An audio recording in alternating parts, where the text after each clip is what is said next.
네, 여러분 안녕하십니까? 윤경민입니다. 청년이 희망을 품지 못하고 절망 속에 살아간다면 그 사회와 국가는 미래가 있을까요?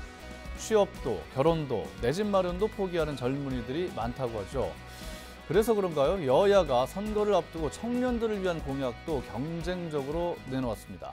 청년 눈높이에 맞는 공약인지 살펴보도록 하겠습니다. 스튜디오에 두 분 모셨습니다. 장인복 신한대 교수 그리고 경실련 시민입법위원장인 정지웅 변호사와 함께합니다. 어서 오십시오. 네, 안녕하세요. 예, 안녕하십니까. 네, 네, 지난 안녕하세요. 시간에 이어서 이번 시간에도 열띤 토론을 좀 부탁드리겠습니다. 자, 먼저 이제 국민의힘이 내놓은 공약부터 살펴보도록 할까요? 재형저축을 다시 도입하겠다 이렇게 공약을 내놨습니다. 꼭 청년만을 겨냥한 것은 아니지만 청년에게도 관심이 가는 공약인 것 같습니다. 2015년에 판매가 끝났는데 근로자 재산 형성 저축, 제가 재형저축이 재산 형성 저축의 준말인지 몰랐습니다. 이번에 알았는데 재산 형성 저축 이거를 부활을 시키고 예금자 보호 한도를 현행 5천만 원에서 1억 원으로 올리겠다. 이렇게 또 공약을 내놨죠. 그러면서 이자 소득세도 면제 혜택도 주겠다고 하니까 뭐 청년 입장에서는 상당히 반가운 공약인 것 같습니다. 장 교수님 어떻게 평가하십니까? 네, 뭐 재형저축은 이제 2015년만이 아니라 1976년에 원래 처음 도입됐죠. 그렇죠. 그래서 그게 이제 20년을 유지했는데 말 그대로 사실은 저소득 특히 청년들에게는 또 2030이나 또는 4050의 사실은 서민들 또 중소상공인들에게는 재산 형성이 아주 좋은 기회입니다. 네, 그러나 예, 사실은 중요한 게 역시 이제 재원이거든요. 네. 고금리 10% 정도의 고금리에 또 이자 소득세도 면제해 주는 겁니다. 그러면 결국 세 수입이 그만큼 감소되는데 그렇죠. 그만큼의 또 금리를 보장해 줘야 되기 때문에 네. 재원 조달이 역시 어려웠기 때문에 이제 1976년에도 20년만 하고 폐지됐던 거고 박근혜 정부 때 다시 2013년에 했는데 2년 만에 또 폐지된 겁니다. 근데 사실은 이게 잘못 운영되면 좋은데 과연 그런 정도의 재원 조달이 가능할까? 네. 또 아까 말씀하신 대로 예금자 보호 한도도 우리나라는 상당히 낮거든요. 네. 5천만 원이면 너무 낮은 수준이죠. 미국은 훨씬 더 많은, 또 유럽은 훨씬 더 많은 사실은 예금을 보호해 주는데 그게 비하면 우리나라 GDP가 지금 뭐 경제 성장률이 분명히 지난 2000년대 초반보다는 한 2.7배 정도 성장했다면 예금 보호 한도도 좀 증액시켜 줄 필요는 있지만 과연 청년 중에 5천만 원을 현금으로 예금하고 있는 대상이 몇 명이나 될까라고 한다면 사실은 실질적인 사실은 어떤 면에서는 혜택은 제가 볼 땐 기대하기 어렵다. 네. 이것도 역시 이제 선심성 공약의 하나가 아닐까 하는 또 생각도 좀 씁쓸하게 좀 갖게 됩니다. 예, 부정적인 평가를 좀 해주셨습니다. 자, 민주당 공약을 보겠습니다. 청년들의 교통비 부담을 줄여주기 위해서 월 3만 원 청년 패스 대중교통 무제한 공약. 그러니까 3만 원만 있으면 그냥 제한 없이 대중교통을 탈 수 있게 해주겠다라는 거고 또 월 20만 원 대학 기숙사 5만 호 20만 원이면 상당히 싼 거잖아요. 이거를 5만 채를 지어가지고 대학생들한테 기숙사로 제공하겠다 이런 공약을 선보였습니다. 뭐 청년 유권자들 상당히 좋아할 만한 거긴 한데 정 변호사님 어떻게 평가하십니까? 예, 월 3만 원만 내면 대중교통을 무제한 이용할 수 있다는 거잖아요. 엄청 싼 거죠. 예, 엄청 싼 거죠. 지금 근데 뭐 물가도 굉장히 올라가고 있고 대중교통 요금도 지금 올라가고 있지 않습니까? 그리고 뭐 청년 일자리나 이런 것들도 굉장히 부족해서 고통을 받고 있는 청년들한테 굉장히 호응이 있을 것으로 보이고요. 그리고 지금 최근 1년 사이에 대학교 근처에 원룸에 월세가 지금 20% 가량 올랐다고 그래요. 그래서 신촌 인근에 보면은 한 60만 원 정도 그렇게 시세가 형성돼 있다고 합니다. 지금 거기다 관리비까지 하면 더 되겠죠. 더 되겠죠. 근데 그 월세 20만 원으로 월세 저기 기숙사비 20만 원으로 한다는 건 거의 3분의 1 수준인데요. 그렇죠. 뭐 저기 대학생들이 부모님한테 받는 용돈이라는 것 자체가 한정돼 있는 거잖아요. 뭐 얼마씩 받겠죠, 월 얼마씩. 그렇다면은 거기서 세이브되는 금액으로 좀 자기 옷도 좀 사 입고, 그 다음에 맛있는 것도 좀 많이 사 먹고, 뭐 얼마나 뭐 식욕이 왕성할 때예요. 그래서 청년들한테 굉장히 호응이 있을 거다 이렇게 생각이 듭니다. 호응은 있겠습니다만 역시 재원 마련 이게 또 문제 아니겠습니까? 맞습니다. 요것도 이제 나중에 또 천천히 이야기해 보도록 하겠습니다. 네, 이번엔 정부와 국민의힘이 밝힌 거를 좀 살펴볼까요? 대학생 국가장학금 지원 대상을 소득 하위 80%까지 확대하는 방안을 검토하겠다 이렇게 했어요. 그러면 실질적으로 상위 20% 빼고 80% 거의 대부분한테 장학금을 제공하겠다는 건데 대학생 입장에서는 상당히 반가운 네. 저 뉴스이긴 합니다만은 여기에 들어갈 예산이 최대 3조 원이라고 합니다. 이 3조 원 역시 국민의 세금으로 내는 건데 대학 교수님으로서 어떻게 평가하십니까? 뭐 이제 교수의 입장도 그렇고 또 학부모 입장에서도 사실은 새 학기가 늘 되면 이제 등록금 마련이 항상 걱정입니다. 그렇죠. 이제 우리 한 193개 정도 되는 4년제 일반 대학의 평균 1년 등록금이 한 거의 700만 원 정도 되거든요. 네. 그러면 그거를 어떻게 조달할 것인가를 늘 학부모들은 고민할 수밖에 없는데 사실은 뭐 이게 마련이 상당히 어려워서 이제 중간에 뭐 휴학할 수밖에 없는 예. 선택을 할 수밖에 없는 친구들도 학생들도 많습니다. 예.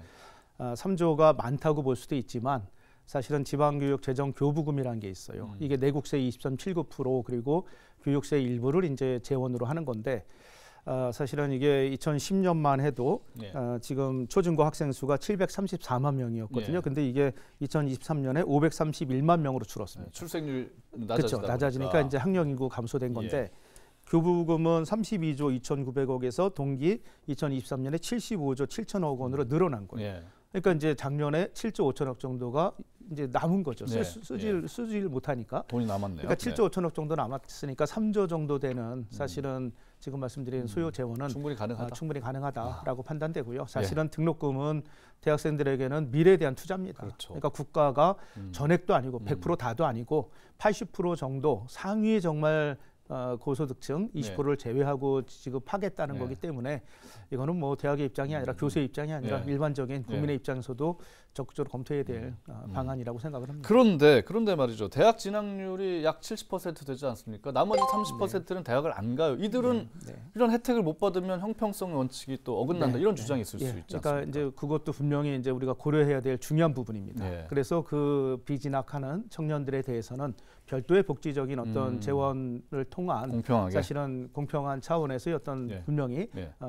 또 대안이나 또는 어떤 지원이 분명히 필요하고요. 네. 그럼에도 불구하고 아까 말씀드린 대로 이것은 80%의 100%가 아니라 80%이기 때문에 대학생들 미래에 대한 투자의 관점에서 교육이라는 관점에서 좀 적극적으로 검토해야 된다라는 말씀을 잘 드리겠습니다. 알겠습니다. 그 부분 관련해서 제가 예. 좀 추가적으로 말씀을 드리면요. 대학 진학률이 지금 70%고 예. 30%는 지금 대학 진학을 안 한다는 그렇죠. 거 아닙니까? 그러면은 어떤 산업 활동이나 취업을 했다는 예. 얘기인데 이런 분들도 나중에 뭐 방송통신대학을 간다거나 야간대학을 간다거나 언제든지 우리 교육이라는 거는 평생 교육이지 그렇죠. 않습니까? 그렇기 때문에 대학 교육의 어떤 공공성, 예. 국가에서 이런 부분은 지원해 준다. 예. 이런 관점에서 접근을 한다면 그 나머지 30%도 직장 생활을 하다가 내가 공부하고 싶으면 예. 언제든지 부담이 없으니까 갈 수 있다. 예. 이런 점도 좀 고려해 볼 필요가 있을 좋은 것 방안인 같습니다. 것 같습니다. 예. 공약을 같이 한번 좀 만들면 좋을 것 같은데. 자, 이번에 또 청년들의 관심사 중에 하나인데 주로 이제 남성이 되겠습니다만은 예비군 훈련과 관련한 공약도 양당이 내놨습니다. 민주당을 보면은 예비군 동원 훈련 기간을 1년을 단축하겠다 그랬어요. 현재는 연 28시간에 2박 3일씩 4년간을 하는 건데 이거를 32시간씩으로 해서 3박 4일로 늘리되 3년간만 실시하겠다. 1년을 줄여주겠다는 거죠. 그리고 장병 급여 인상 폭에 맞춰서 예비군 동원 훈련 보상비도 최대 16만 원까지 늘리겠다. 그리고 장병들의 당직 근무비 평일 현재 2만 원인데 3만 원으로 올리고 휴일은 4만 원인데 6만 원으로 올려서 일반 공무원 수준으로 인상하겠다. 뭐 이런 이제 저기를 내놨거든요. 예비군 훈련 단축. 근데 정 변호사님, 우리가 네. 한반도의 안보 상황을 고려했을 때는 오히려 예비군 훈련을 좀 늘려야 되는 거 아닙니까?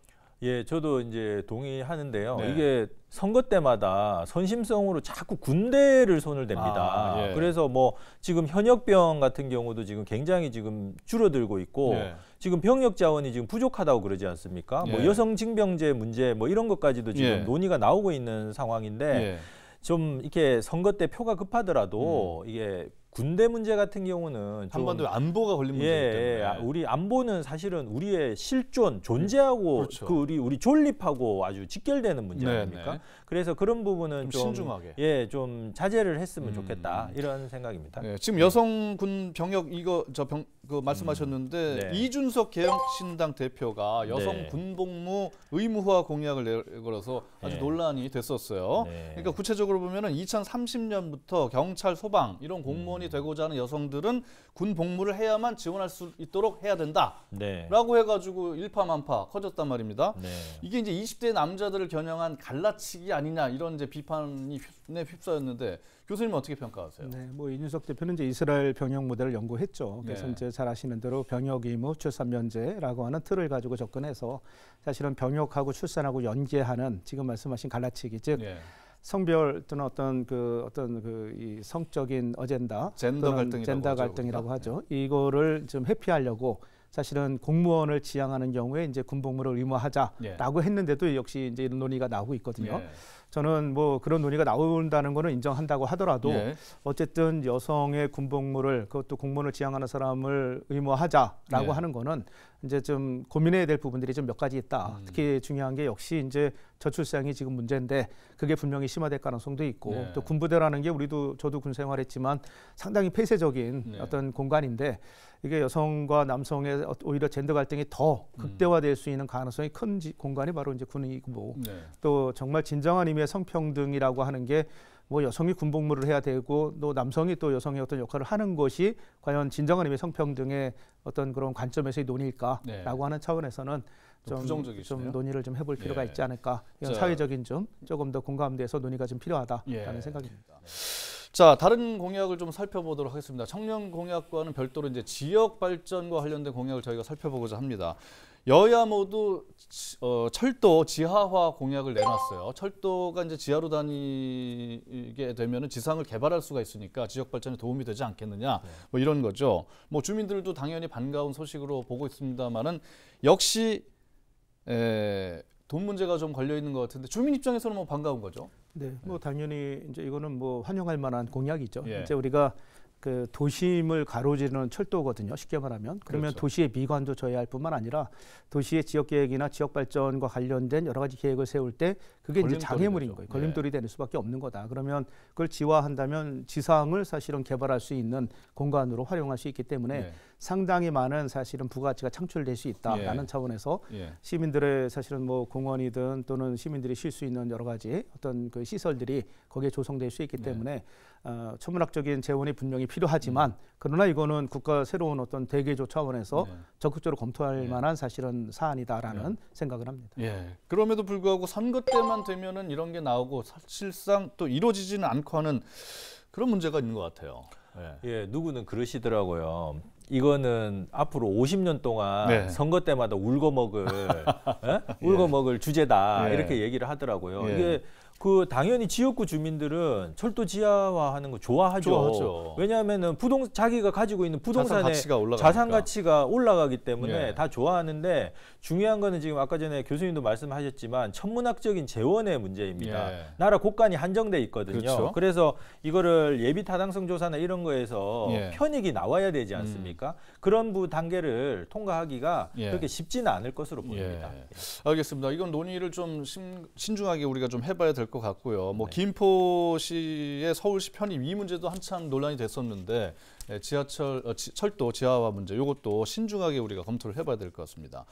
자, 얼마 전에 정부의 의대 정원 증원 방침에 대해서 우리 그 전공의를 비롯한 의사 단체들 집단 행동을 해가지고 그 크게 홍역을 알았습니다. 자, 이와 관련해서 여당은 정부 방침에 힘을 실어주면서 관련 공약도 내놓은 반면에 민주당은 정부 방침이 과격하다 이런 입장을 표명을 했어요. 실제로 이재명 대표는 2,000명이라는 의대 증원 규모는 비현실적이다. 그리고 의사들과 정부의 타협이 필요하다라고 약간 비판적인 견해를 밝혔습니다. 앞서서 국민의힘은 심각한 지역 의료 격차 문제를 해소하기 위해서 이게 필요하다 이런 주장을 했거든요. 이거에 대해서 조금 두 분이 견해를 좀 표명을 해주셨으면 좋겠는데 장 교수님부터 말씀해 주시죠. 우리가 이제 지역 의료는 정말 지금 붕괴 직전입니다. 지역 의료 붕괴 정말 직전. 뭐 정말 그렇습니다. 공공 의료가 떠받쳐주지 않으면 어려운데 예. 사실은 지금 뭐 아무리 지역에 지방에 좋은 병원을 만들어도 의사가 가려고 하지 않습니다. 의사가 가기 위한 조건이 두 가지. 20대, 30대에는 본인이 최신 기술을 익힐 수 있는 기회가 될 수 있나. 예. 30, 40대에는 교육 문제 결국은. 정말 내 자녀들이 정말 좋은 자식 대학에 교육. 갈 수 있는 그런 그 지역의 여건이 있나. 예. 이건데 사실은 지역의 그런 사실은 환경이 지금 조성되어 있지 않기 때문에 지역医療를 어떻게 활성화할 것인가에 대한 논의에서 이제 국민의힘은 지금 말씀하신 대로 지역 뭐 우리 그 필수 의사제 계약형이죠. 그리고 아예 민주당은 지역 의사제 그래서 의무화하는 법적인 의무화를 하는 거를 이제 주장하고 있는데 일본도 이런 지역 면허제 그래서 지역 의사제 같은 제도를 하고 있는데 바로 아까 말씀드린 두 가지 이유 때문에 의사들이 기피하고 있습니다. 그러니까 사실은 이런 여러 가지를 고려할 때 역시 이제 중요한 거는 의료 시스템이 지역에 만들어지기 위해서는 병원만이 아니라 좋은 의사만이 아니라 그들이 생활할 수 있는 충분한 여건과 환경이 패키지로 조성이 돼야 된다. 그거는 교통, 교육, 문화, 환경 또는 뭐 복지 다 포함되는 교통까지 포함되는 그런 모든 것들이 가능해야 된다라고 이제 봅니다. 일본 말씀하셨습니다만 일본에는 이제 지역 필수 의사제 뭐 이름은 좀 다를 수가 있는데 장학금으로 다 대줍니다 의대생들에게. 그리고 나서 나중에 만약에 그 정해진 지역 이외에서 개업을 하거나 취업을 하려고 하면은 받았던 장학금하고 이자까지 도로 다 뭐 표현이 어떨지 맞습니다. 모르겠습니다만 뱉어내게 돼 있거든요. 그런데 실제로 10% 미만만 다른 지역으로 간다 그래요. 그러니까 이거 좋은 제도 아닙니까? 지역 필수 의사제? 예, 뭐 좋은 제도죠. 그리고 이제 이웃 나라 일본에서 그런 또 선행적인 정책적 결과들이 나와 있기 때문에 뭐 이거는 지역 필수 의사제 이런 거는 이제 도입을 해야 된다고 생각을 하는데요. 문제는 이게 계약으로 한다는 겁니다. 그러면은 나중에 이제 나와서 내가 만약에 서울에서 좋은 조건으로 의사가 됐어요. 서울에서 좋은 조건으로 오퍼가 들어왔어요. 그러면 내가 거기 받는 수입으로 기존의 학비를 다 변상을 하고 내가 계약을 파기하고 올라가 버리면 그러면은 이 말하자면 우리나라에서는 이 지역 필수 의사제가 과연 성공적으로 정착할 수 있을 것인가 그런 또 어떤 의문이 있을 수 있잖아요. 그래서 생각하는 게 뭐 이런 거예요. 과거에 우리 사법시험 시절에 보면 군법무관 시험이 따로 있었거든요. 그러면 군법무관 시험을 합격한 사람은 10년 동안 군대에서 복무를 해야지 변호사 자격증을 줬어요. 그러니까 이것을 계약으로 하지 말고 의무화. 입법적으로 법으로 만들어서 지역에서 뭐 5년이면 5년, 10년이면 10년 근무를 해야지 이제 다른 데로 갈 수 있게끔 그렇게 법으로 입법으로 해결하는 것도 하나의 대안이 될 수 있지 않을까 이렇게 생각합니다. 그런 우려 사항이 있으니까 법으로 해결하자. 법으로 아예 그냥 딱 만들어 놓자. 좋은 의견인 것 같습니다. 끝으로 시간이 없으니까 지금 이제 세컨 홈 요거를 활성화 시켜 가지고 건설 경기, 체류 인구, 생활 인구 이런 걸 늘려 가지고 지역 그 붕괴 이거를 막자 이런 것도 공약으로 나왔거든요. 이것도 저한테는 좀 눈길이 가는 공약이었습니다만 장 교수님 어떻습니까? 지방의회 자치 학회 또 회원으로서. 이제 세컨드홈 활성화 대책은 사실은 지방 소멸을 막기 위한 대책으로 이제 논의가 되고는 있는데 이게 과연 뭐 지역의 건설 경기까지 활성화할 수 있을까? 이건 좀 어렵죠. 왜냐하면 세컨드홈을 본인이 원하는 지역은 이미 한정돼 있는 거예요. 수도권 주변이라든가. 그렇죠. 수도권 주변이라든가 또는 본인이 정말 힐링할 수 있는 뭐 별장의미의 개념으로 많이 접근하기 때문에 사실은 정말 어려운, 정말 공동화되고 있는 상당히 어려운 지역이 과연 효과를 볼 수 있을까에는 의문이 있고요. 저는 오히려 이 세컨드홈 대책과 함께 이중 주소제를 좀 적극적으로 검토해야 되겠다. 이중 주소제. 그러니까 주소를 두 개를 줄 수 있는 거죠. 그래서 그 이중 주소제 같은 경우는 이제 말 그대로 지방세도 비율에 따라서 나눠내는 거예요. 그러니까 자기가 서울에 산다 그러면 서울에도 지방세 내고 일정 비율은 정말 어려운 자기가 고향으로 있는 곳이든 특정 지역에 좀 인구가 감소되고 있는 지역에 지방세를 내면 그 지방은 재정 확충도 될 수 있고 그 재정 확충된 거로 지역 경제 발전을 위한 여러 가지 자원으로 활용할 수가 있습니다. 지난 사실은 2017년부터 시작해서 문재인 정부 때는 이걸 적극적으로 검토를 했었어요. 근데 이제 정권이 바뀌어서 이제 지금은 논의를 안 하고 있어서 옵션에서 이제 정책 옵션에서 배제돼 있는데 저는 차제에 이중 주소제를 오히려 적극적으로 검토하는 것이 정말 지방 소멸을 좀 최소화할 수 있는 방안이 될 수 있다라는 좋은 생각을 의견인 것 같습니다. 삼중 주소제는 어떨까 싶은데 정 변호사님 짧게 요거 평가 좀 해주시죠. 세컨드 홈 활성화되면 저라도 저기 지방에 이제 집을 살 것 같습니다. 그래서 우리가 보통 뭐 주말에 어디 놀러 가면은 뭐 숙박비가 요새 굉장히 비싸요. 뭐 펜션 같은 거 빌리려 그래도. 근데 요즘 유튜브 같은 데 보면은 지방에 이렇게 시골의 빈집들 싸게 나온 것들 많거든요. 거기서 이렇게 뭐 텃밭에 이런 것도 길러보고 이렇게 하면은 뭐 애들한테도 이렇게 굉장히 정서적으로 좋고 그래서 요즘 이제 지역 소멸 이런 문제가 네. 굉장히 크게 대두되고 있지 않습니까? 예. 그래서 이제 도시 사람들이 주중에는 도시에서 열심히 일하고 예. 주말에는 각 지방으로 흩어져 가지고 예. 이렇게 하면 말하자면 지역이 이렇게 황량하게 되는 것이 아니고 예. 지역의 어떤 온기를 불어넣어주는 그런 거기 때문에 굉장히 좋은 정책이라고 좋은 생각합니다. 정책이라고 생각하시는군요. 네. 긍정적인 평가 해주셨습니다. 오늘 두 분 말씀 잘 들었습니다. 네, 고맙습니다. 예. 감사합니다. 네, 일단 표만 얻고 보자 이런 식의 공약이 아니고 청년들의 아픔을 달래주는 실현 가능한 공약을 내놓았으면 좋겠고요. 우리의 미래를 책임질 청년들을 위해서 어떤 공약이 좋을지 여러분들 스스로가 꼼꼼히 따져보고 투표하시기 바랍니다. 이슈토크 여기서 마치겠습니다. 시청해주신 여러분 대단히 고맙습니다.